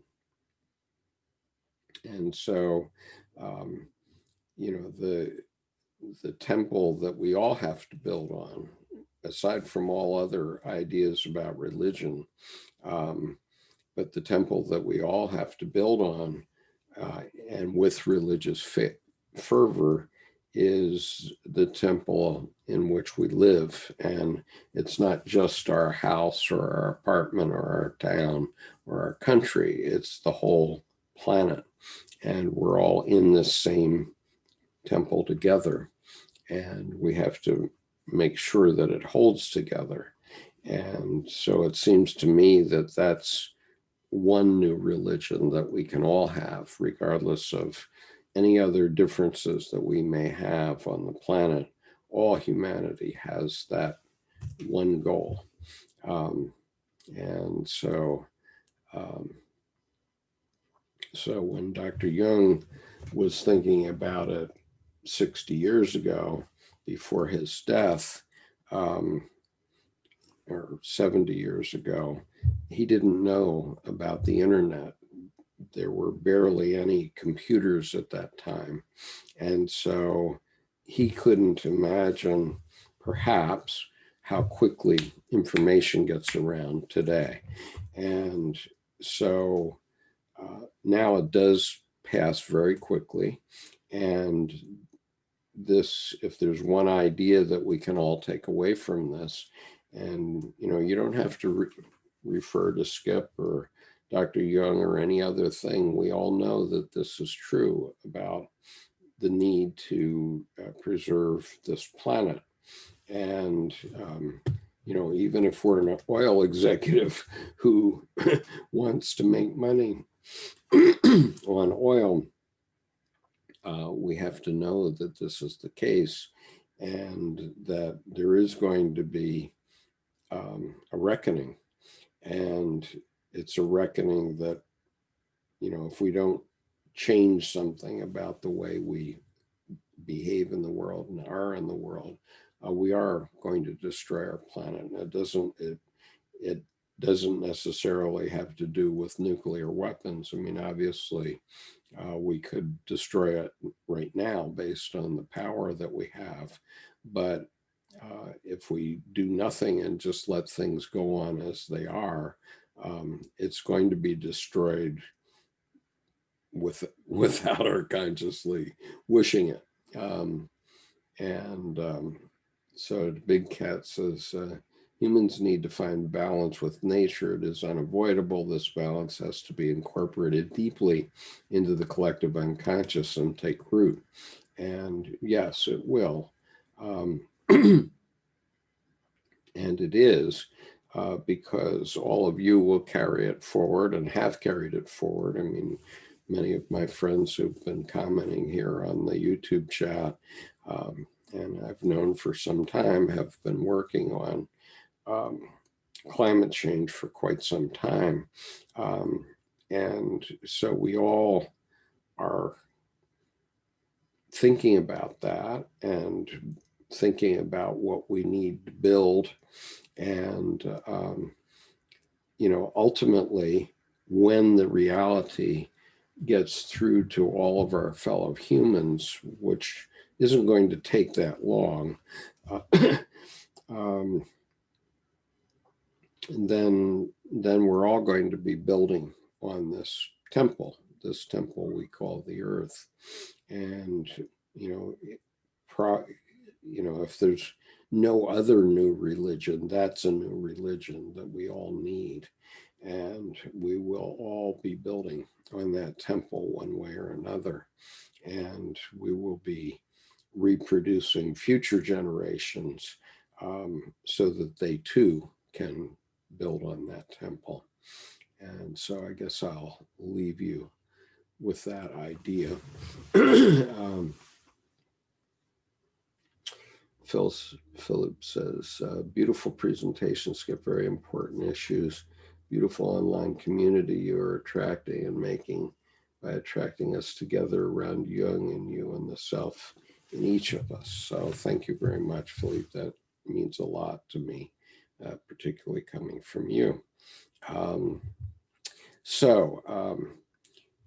We have one more session to go, believe it or not. And and that is about the two worlds that we live in part. So that will be part 13 of this series, and then I will consider what next to talk about after Dr. Arzdt's essay. But I just want to observe that when I first read this essay 4 years ago, I was, and thank you, Yuan, for being here. I thought this essay was profound, and I still do. And in all of the earlier parts, I've put links.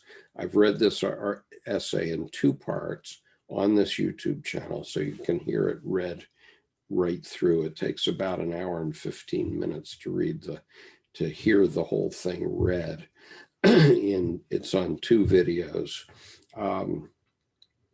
And so in all the previous sessions, and I will put in this session in the description, the links to the 2 parts to this essay.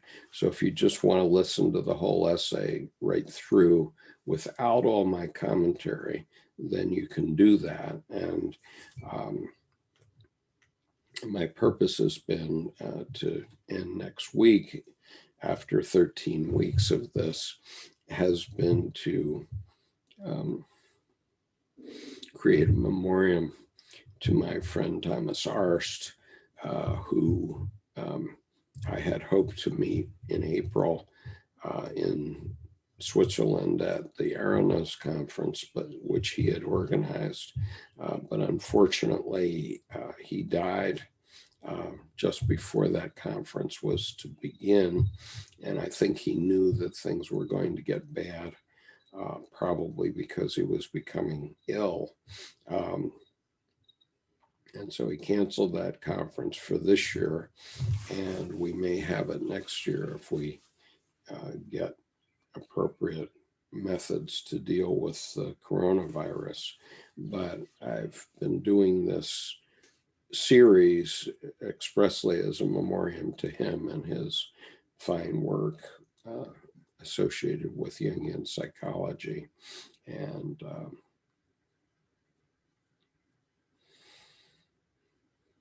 what I can say is that his spirit lives on in me, and perhaps because you've been a part of this, it lives on in you as well now.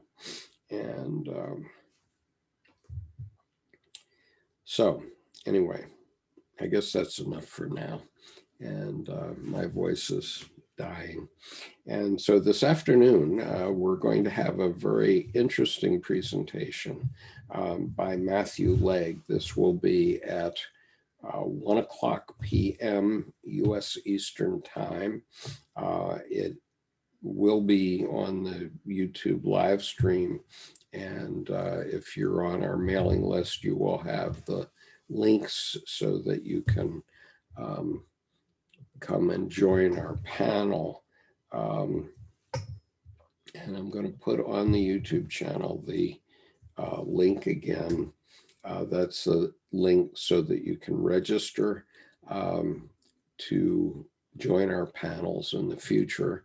And if you're on the list, then you will have received the coordinates for this afternoon's presentation. So today, Matthew Legg, who is the Peace Project coordinator for the Canadian Society of Friends, the Quakers, is going to speak to us about his book and their program entitled, Are We Done Fighting Yet? And I'm sure it's going to be a profound presentation, so I urge you to join us at that time. It's going to be at 1 p.m. U.S. Eastern Time today. And so I'm going to get some tea and honey on my throat before then. But fortunately, it's Matt that will be doing the talking then. So I'll see you again then. And thank you all for being here today. And see you next week, 8 a.m. Eastern Time. Thanks, Nick. Bye, Skip. Yeah, bye-bye, Nick. Thanks for being here. Yep. Bye-bye, Yuan. Thanks for being here.